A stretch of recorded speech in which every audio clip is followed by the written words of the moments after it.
So I've noticed this thing that we do, and it's one of the more interesting things about being a person because on the one hand, I totally understand the actual feeling that spurs it on, but I don't know. Sometimes you kind of hit the state of being almost completely objective, and you watch other people in that state, and it's almost like you don't understand for a second. For example, like we do this thing where we do this almost delusional positive reinforcement. And I see this the most, especially in sports, where you have to stay positive, you know. And when something good happens, the amount of feedback is like pretty much at the human extreme. When you get like an interception or there's a fumble and you recover, or you get like a really good 15-yard sack or something, and the positive feedback is exceptional. It's like pretty much, you know, all the way out on the extreme that you're going to get in life, really in general. It isn't sports. You're going to get the most positive feedback that you can really get anywhere else, and you're going to get the most people staying positive in dire times, because it seems to make a difference.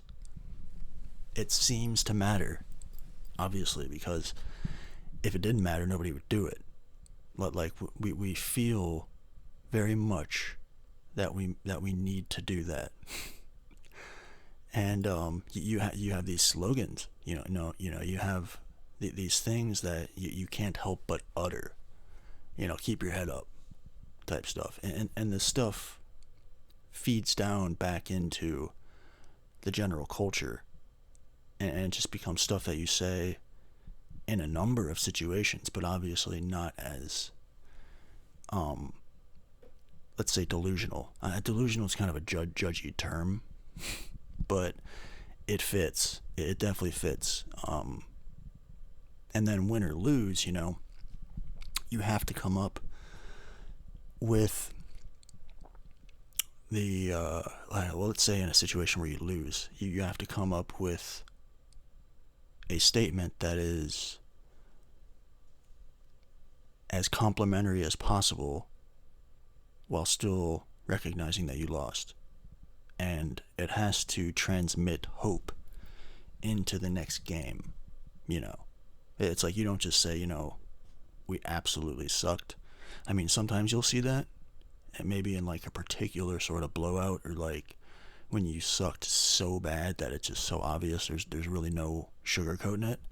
But for the most part, you find those kind of positives and the negatives, and you kind of have a constructive way of talking about it, so as to bring hope almost into the next game. But during the game, specifically, it's almost like a whole other level of operation, especially in football, because in football, it really is to the extreme. Like, uh, the reactions and the way the fellas sort of go about things in really good circumstances, and the way the positivity has to be sustained, especially if you're a leadership guy, you're a quarterback or something. You kind of have to go patrolling around the sidelines, just kind of reeling out these slogans to keep people psychologically on the up and up, because it really is the most important thing. Like, you're going to get physically tired.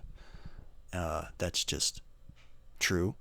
But the psychological game it is really the thing you're battling more than anything else.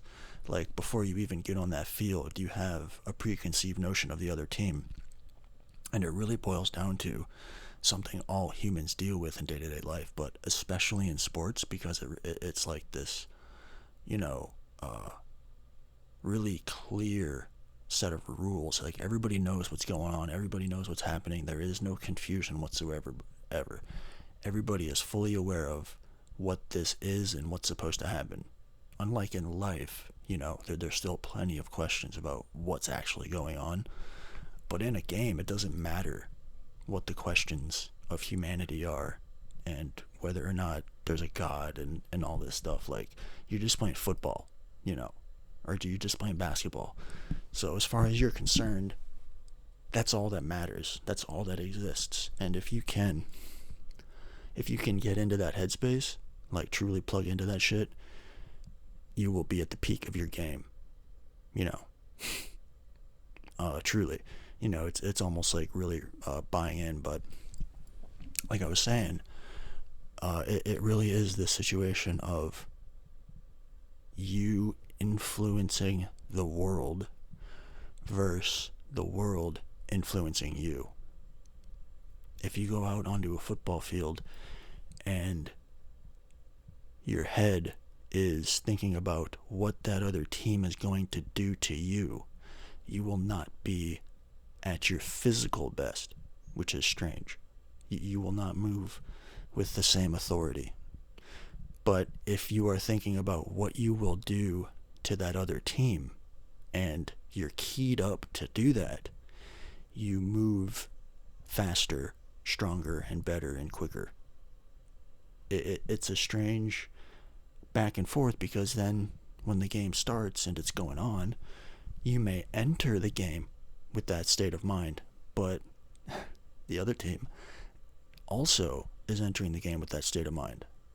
So both of you might start the game thinking about what you're going to do to those other people, and then one of them is just straight superior across the board and inflicts some damage and just has an amazing tackle or like a couple of interceptions, and they're just outplaying everybody. It starts to change. The tide starts to change now, because now you have some evidence that whatever it is they're doing is better. And it takes really some peak psychological maneuvering to continue to be a force of influence instead of becoming just a mass that is being influenced on. And in sports, I mean, this is why we love sports, because it's a test of that. This is playing out all the time in human life. It's like the main yes, no, on, off, that we're dealing with is our will influencing the world and the world influencing us. It's a constant back and forth between those two things, but the rules in life aren't so cut and dry. The rules are sort of being decided by some, accepted by others, being broken by some, and it's a lot more vague.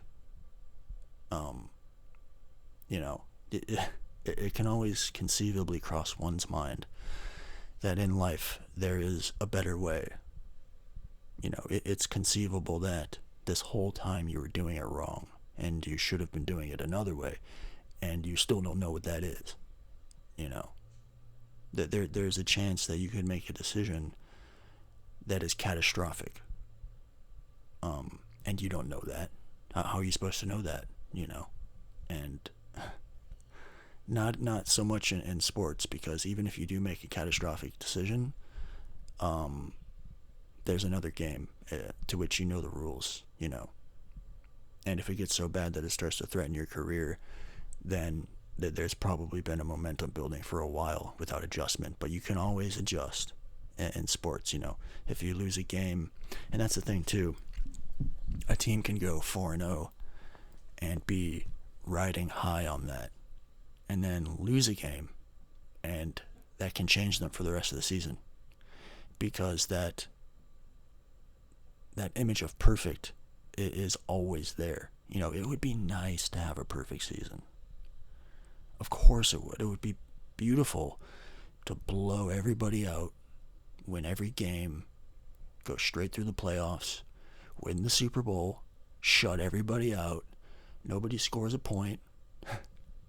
That would be great. Obviously, that would be fantastic. But, that's the hyper delusional end of the spectrum to think, well, if somebody scores a point on us, the season's fucked. Our defense isn't perfect. Somebody scored once. Somebody made a field goal. Our special teams needs work. It's like there's layers of hyper delusional that slowly notches its way down to the center. That is a more complete comprehension of what you're capable of and how far beyond mediocre you can get up the scale to exceptional, to where you at least win maybe 70% of your games, because it is truly a 50-50 split. And this is the thing, if you think about it too, I think about this sometimes, how especially with football, and I like sports because it really is actually a microcosm. It's a clean place where the rules are so defined and so evident, and everybody is trying very hard, and you happen to have people who are genuinely physically the best among us. I mean, if one of these dudes, when they're playing against each other, it might not look like anything too crazy because they're all generally on the same level. But if you put one of these guys up against like your average person, or one of them hit you with their pads on, you would know pretty quickly that they're just not, that their entire bodies are highly attuned to moving in ways that are specialized for football and all that entails, including hitting you and getting around you and all these things. So it's really like the razor's edge. You have a team that's made these picks to which they believe that they have the formula to beat other teams with, and every other team thinks the same thing. And you mix them together like chemicals, and it's like I've said before, you could even have the same two teams play each other over and over again, and you will not get the same result twice. You might get the same score here and there, but the way that you got there will be different. Like you could even script out an entire game and run the same plays over and over again, and they still won't unfold exactly the same, because a group of offensive linemen and a group of defensive linemen hitting each other is like two buckets of water being thrown at each other. You're not gonna get the same series of movements, even if you do the same plays over and over. And that's why it's interesting, because it's human beings able to decide on the fly what needs to happen, even though it's within a play.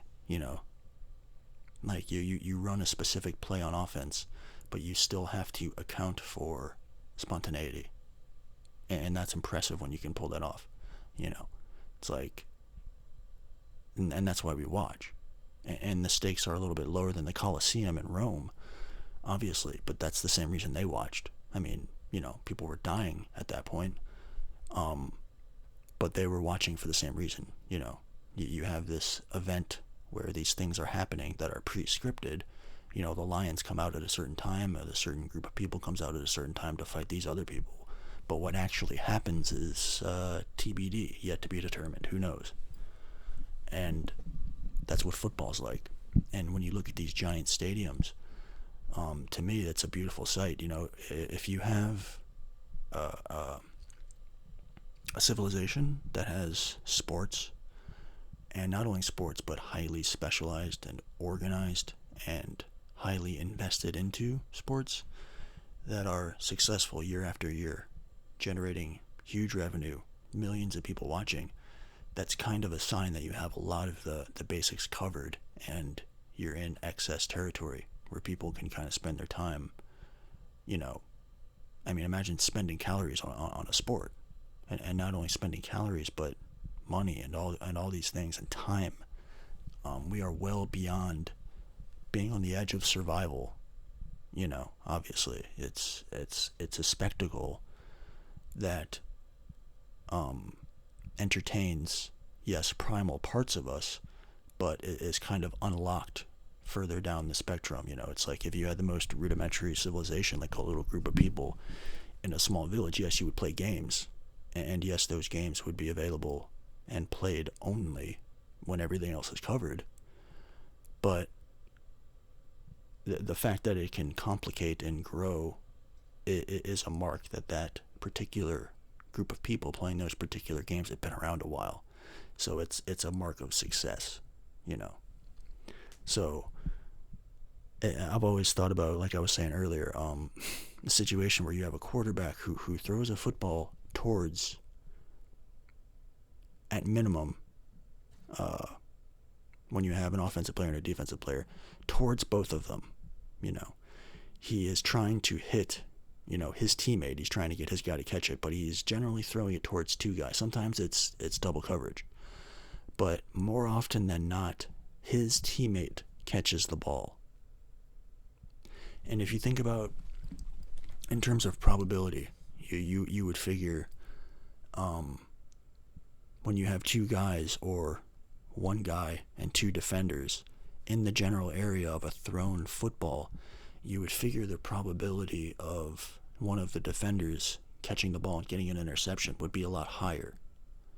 But because of the small little variable known as intent, these two other dudes are in cahoots. You know, the quarterback and the receiver have some bit of insider trading.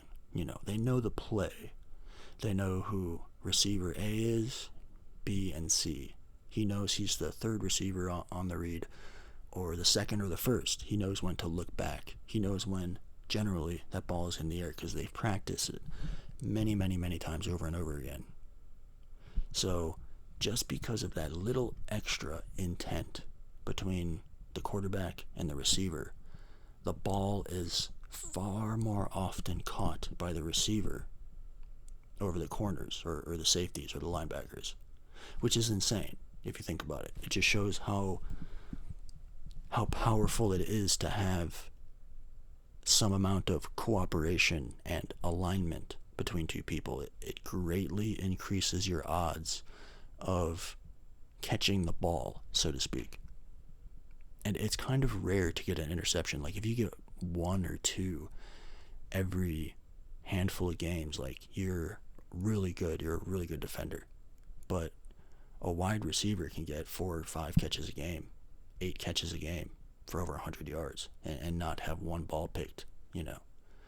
It's just, it's amazing, you know, and the same can be said for basketball. You're far more likely to get one of your teammates to catch a pass than a defender, you know, which is obvious, but it's just another statement on how the intent drastically changes where that ball ends up and how it ends up.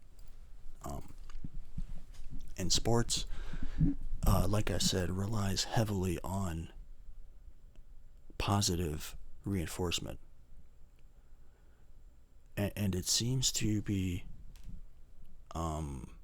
even kind of changing over time, where you could say coaches and players were probably a little bit more bristly back in the day, if you want to put it that way. You know, positive reinforcement wasn't really, you know, I guess you could say it wasn't really the preferred method. Maybe it wasn't even believed to be a viable method, you know, whether it be in coaching or even parenting. It was kind of, you know, a little bit more rugged and hard and difficult and painful. But over time, it seems like with sports and parenting, with everything, we've kind of softened up a little bit. You know, even the rules in the sports have softened up a little bit because of, you know, and a lot of it's understandable and completely justified. And honestly, it might even be actually practically objectively better in terms of the product. You know, like teams are scoring like crazy nowadays, and players are getting better, you know. And it's just interesting how the sports and athletic world translates down into the rest of the culture. And it's more and more the world of sport as a more universal form of entertainment. Because back in the day, we really didn't care about the story so much as we do now. We kind of relied more on movies and shows for entertainment.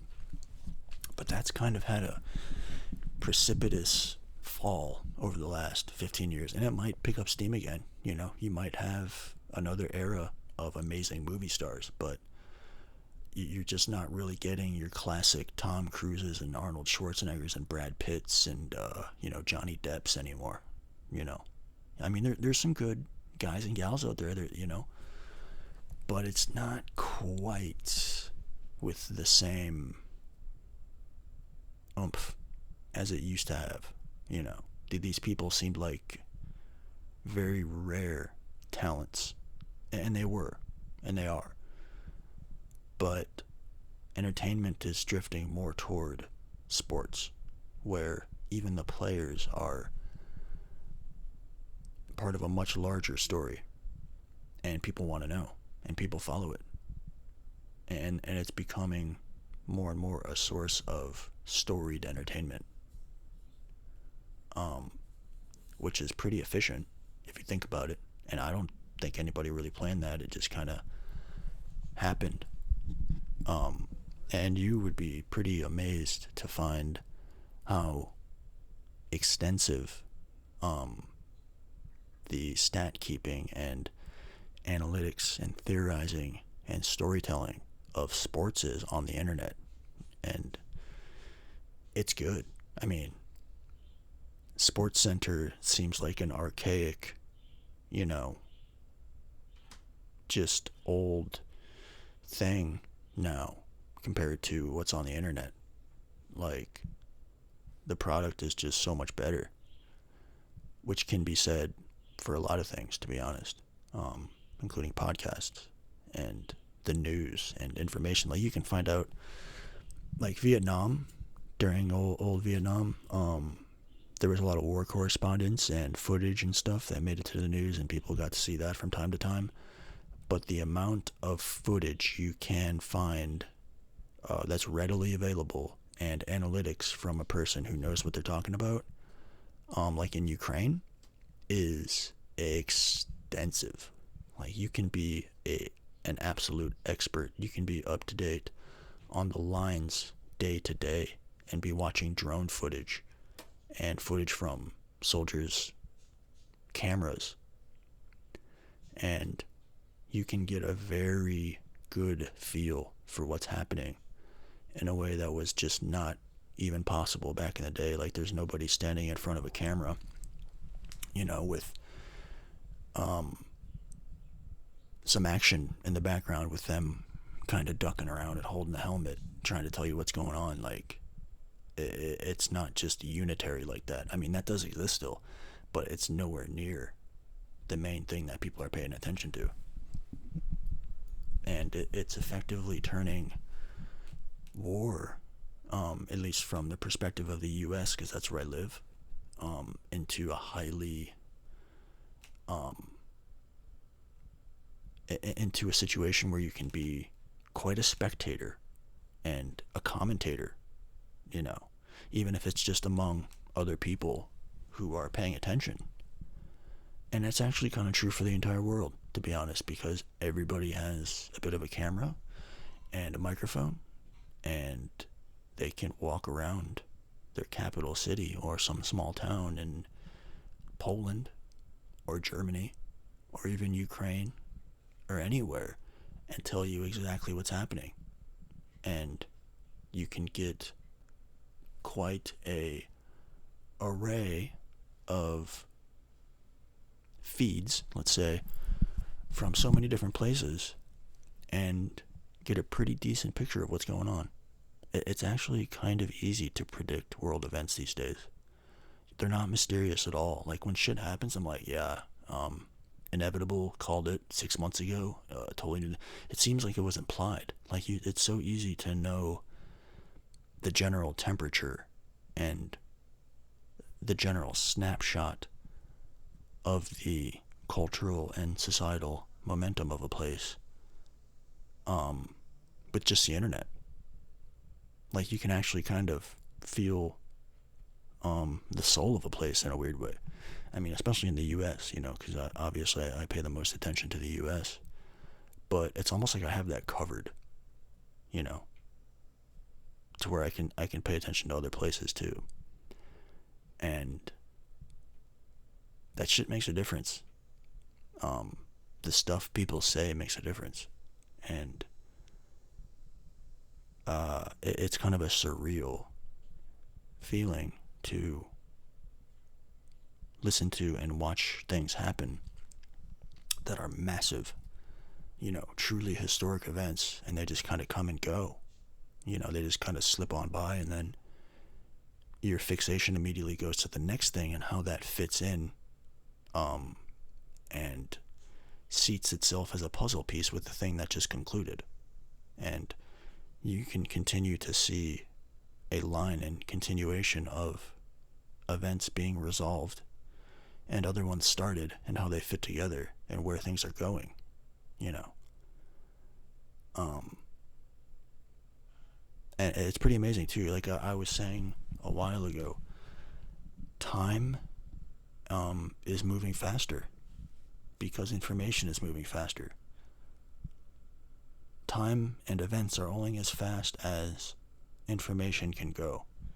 So if we were all limited to, sending postcards and mail to relay vital information, no video, no internet, no anything, events would move slower.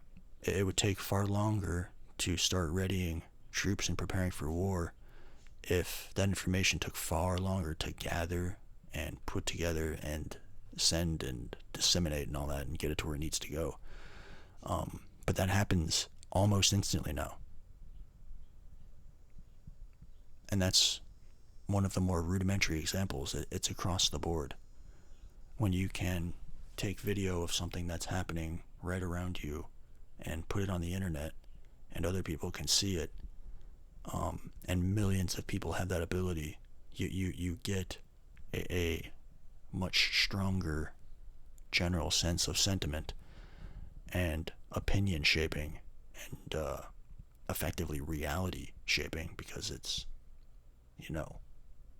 almost one and the same. And time just moves faster, and major historic events come and go, like very, very quickly. Like a lot of the stuff that's happened even within the last year or handful of years has been huge shifts and swings in the world's human temperature,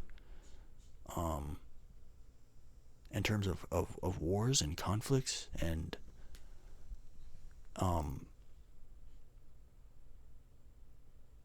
states of political posturing between different countries and different people, and these revolutions that have come and gone, economic collapses, economic build-ups. I mean, look at Argentina, even Venezuela, and Cuba. Cuba's a little bit longer of a timeline, but look at Poland, South Africa. It's like there are so many places where it's just quick, very, very quick. And you have a lot of the world, the first world, the Western world, cemented to where so much of the essentials are covered. We're mostly dealing with the political activity of the world. And that's actually what I want. I want the responsibility to be ours. Who else? And that's what I say for myself too. Who else? I don't want to give responsibility to somebody else. It's not that I don't trust people. It's that I don't think people will do it as well. And plenty of people have done plenty of things perfectly well. But there's always more to do, and it could always be better, you know. And yeah, you just go back to the beginning of what I was saying, and I was watching football last week, and I just was watching some guys celebrating because of what just happened on the field, and I was like, you know, these dudes are riding the highest experience that really people can have. Like, a lot of people don't know what it's like to be that excited about something in your 30s or even your mid 20s, you know. The bond that these people have, and this situation, the drama from game to game, and it's actually a nice feeling to score a touchdown against a really good defense, you know. There's a weird sense of like, what we've done was correct, you know. Of all things we could have done, the thing we did do was right. And in the world, you know, you the closest thing you probably get to that is people paying you for what you do, which sounds strange, but there's obviously compliments and people being happy for what you do. But if people are willing to have a bidding war for some doodle that you drew on the back of an envelope in 5 minutes, it's going to make you think that you're some sort of savant, grandmaster artist. That there's something strange about people willing to part with their hard-earned money for something that you did, you know. And to you, it might not be that special, but if somebody's willing to pay you even, you know, $500 for a painting or something, you know, there's a weird sense of like, they must really want that, you know. Like, whatever I did, I did it well enough for somebody to do something more than just say, yeah, that's good, you know. Because anybody will tell you that it's good. It's like that sense of delusion that I was talking about. People say things, you know. You don't always know when people are being honest. It's like, but if somebody's willing to pay for something, generally speaking, they want it a lot, you know. And that can make somebody feel pretty good, of course. And that's probably the closest thing you'll get to competing against a former champion, you know, and scoring on them on your opening drive, or even beating them, you know.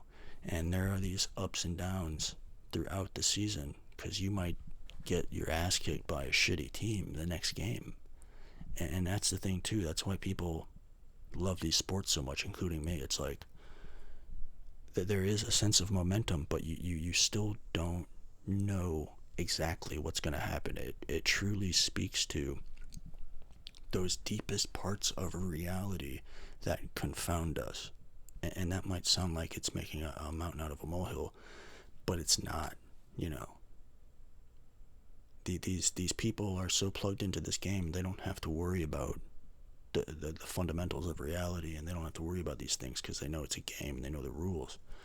But at the same time, in perfect irony, the thing that they're acting out is actually what the rest of reality is doing. You know, it's almost like a display of this series of observations about what human intent does, you know. Your intent versus the other team's intent. And what happens when you put them together and you're trying your best and you're not cheating. And then you have things like the referees, you know. That's why people hate referees. They feel like they're interfering with this sacred thing, you know, like they're rendering judgment on this raw probability that is aided by human intent and ability. You know, it's like they're even if it's a good call, you know, that helps your team, it's like deep down inside, you know, unless it's a flagrant violation. You know, if those calls that are sort of 50-50 up in the air, or even bad calls, you can't help but think that it's a violation of something, you know. But in basketball, that's how it is too, with each shot. And that probability is curbed by every shot taken before.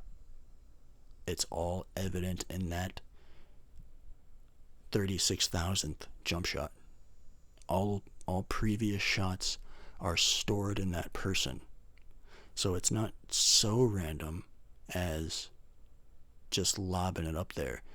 It is funneled and honed through a person who has in them stored every previous shot. And not just that, but every movement in between, every right and wrong, every gut instinct, every failure. So a person might have been quite a fantastic shooter and missed the important shot when it counted. And vice versa. There's somebody who could be quite a poor shooter who somehow ended up with the ball with 5 seconds left. And they totally nail it. You just don't know. And that's really the thing of it, is the fact that you don't know. There's a difference between going into a game knowing who won versus going into it without having any idea what the final score is. Like, these days you can watch basketball and football, you know, you can watch like 15-minute highlights of the entire game. That way you can watch pretty much every game, you know, in a couple hours. But there's something different about skipping to the end, you know, and just seeing the score and then going back to the beginning. You know, it's almost like you just kind of want to find out maybe how they got there, if there was anything interesting in between, but it just completely takes the grip out of all of it. You know, the meaning, all of it is just gone. And even in that circumstance, it's still impressive, you know, to watch, but it's just different. And that brings me back to that Alan Watts quote where he said, "A fully known future is already the past. You've already had it. It may as well not even occur." There's something about a probable or improbable future not truly being able to be known beforehand. But it is quite gratifying to give your little forecast, you know, say what you think is going to happen based off of all you know, and be correct. And if that's your job, you know, especially so. And we should be good at this. I mean, I'm good at it, and I'm just a dude. I'm a welder, for God's sakes, you know. Like, I shouldn't be so good at knowing exactly what's going to happen in certain things, and being correct so often, where there are people who are paid to do it who seem to be always wrong. Like, that's a strong indication that there is something else at play. That's a strong indication that there are elements that don't make it just purely about forecasting. It's clearly, obviously, you're adding intent to that, and it's bending events. And intent and bias are very similar things. A quarterback is biased toward his receiver. It's evident in the fact that they have the same intent. And I think we all know that perfectly clear. It's become obvious over the last 10 or 15 years, you know. News outlets aren't exactly the same thing that we were talking about, you know, back in 82. And even then, yeah, there's always going to be a little bit, but this day and age, man, it's like, come on. We're not watching you for the news. We're not watching you. We're here to be entertained, you know, entertain us. That's really what it is. It's not to find out the hard-hitting facts. Like, we're not trying to get you to get the scoop on, you know, political party A or political party B, and we don't know which one it's going to be. You know, we know who we know how you're going to interpret events before you interpret them. We know that no matter what, you're going to interpret anything that happens a certain way. And it's so boring. It's like knowing the score before the game is finished. It makes it to where you're just going through the motions. And without that unknown just beyond your nose, the zest, the life, the whole point of the thing is completely gone. And if you find yourself there, it means you've been going down a certain track with a certain amount of momentum building a certain way for some time now. And if you don't reorient, it's going to kill you. You can't have an industry that depends on the unknown, that is constantly known. You need a balance between these two things, not just known all the time. It destroys the whole enterprise. I mean, the whole human enterprise. If we knew the future all the time, all of us, it would effectively end our time here on Earth, because it would break the fabric of reality itself. I mean, what does that imply? A fully known future for everybody? Like, what? There has to be some amount of skill and estimation and the possibility of being wrong. You can't just have a fully known future. It completely takes the life out of whatever enterprise is involved in that. So, add a little spontaneity.